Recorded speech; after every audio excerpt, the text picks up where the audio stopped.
Who knows the first two laws that Hitler implemented? Hitler, Yimach Shemo v'Zichro, first two laws that Hitler implemented that not only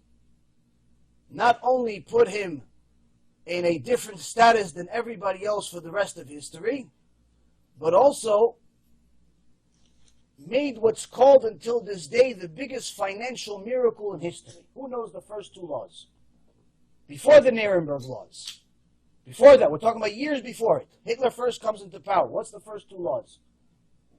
Okay, I'll save you the time. Rule number one, no more pornography.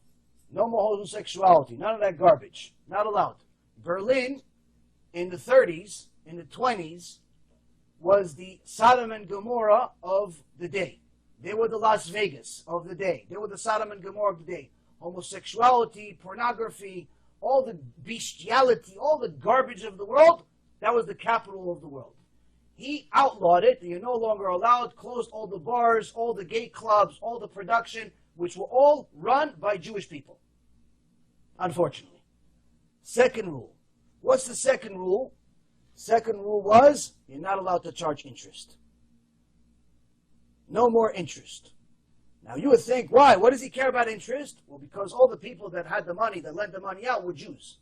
He didn't like it. So he said no more interest. Why? Because of the high interest that the Jews charged people was so high, it ruined, it destroyed the economy in Germany. They destroyed, just like they destroyed Russia a few years before that through their communism over there. Jews destroyed Russia, not Goyim. Jews destroyed. Communism is by Jews. Well, don't let anybody confuse you. You look at history, Karl Marx, all the other Reshaim, they're all Jews. Wicked, but nonetheless Jews. They destroyed Russia, and he wrote in chapter 2 of Mein Kampf, they destroyed Russia, now they're destroying Germany, that's why I have to destroy them. Now, this doesn't make he's right. The point is, that's actually real, true history. Now, he saw that the Jews are controlling the financial system and they're charging such high interest, they destroyed the German economy to the extent that by the time you arrived to go to the store to buy bread, you had to take a whole horse carriage full of money. By the time you arrived at the store, it wasn't enough. Why? Because the inflation rate was so high. The bread became so much more valuable and your money went down.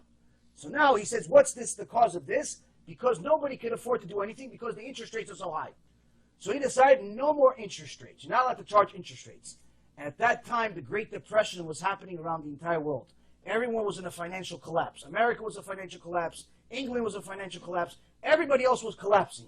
Germany collapsed worse than everybody else. But after he passed this law of no more interest, within 6 years, Germany became the leading, wealthiest economy in the world. They called it a financial miracle. Why?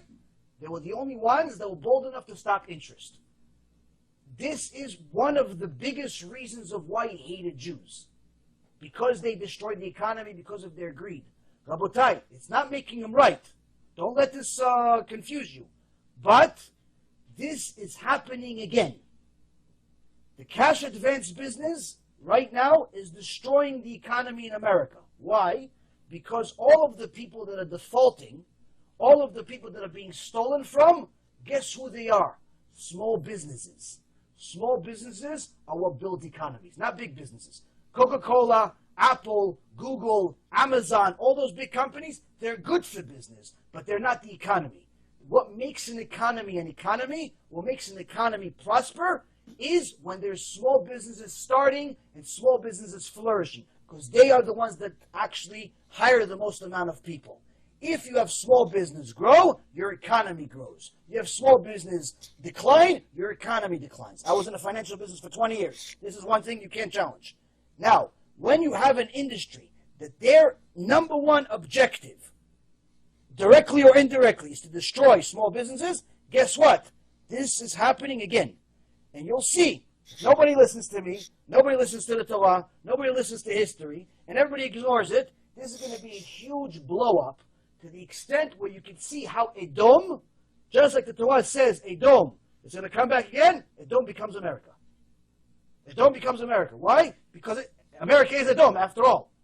But you'll see what happens. And you'll see that all of a sudden the 6 million Jews that are in America, that feel comfortable, that are sometimes in government, that are sometimes in politics, that are running big businesses, and so on and so forth, guess what? Same exact thing happened in Germany. We were in politics, we were in business, we were prospering, we were great. In Germany, same exact thing. In Greece, same thing. In Rome, same thing. In Egypt, same thing. But guess what? We get greedy, we get sinful, we become Reshaim. What happened? Hashem says, oh, you want to be Reshaim? I'll punish you. With what? With the same goy that you wanted to become like. And this, Rabotai, is what's happening under our nose.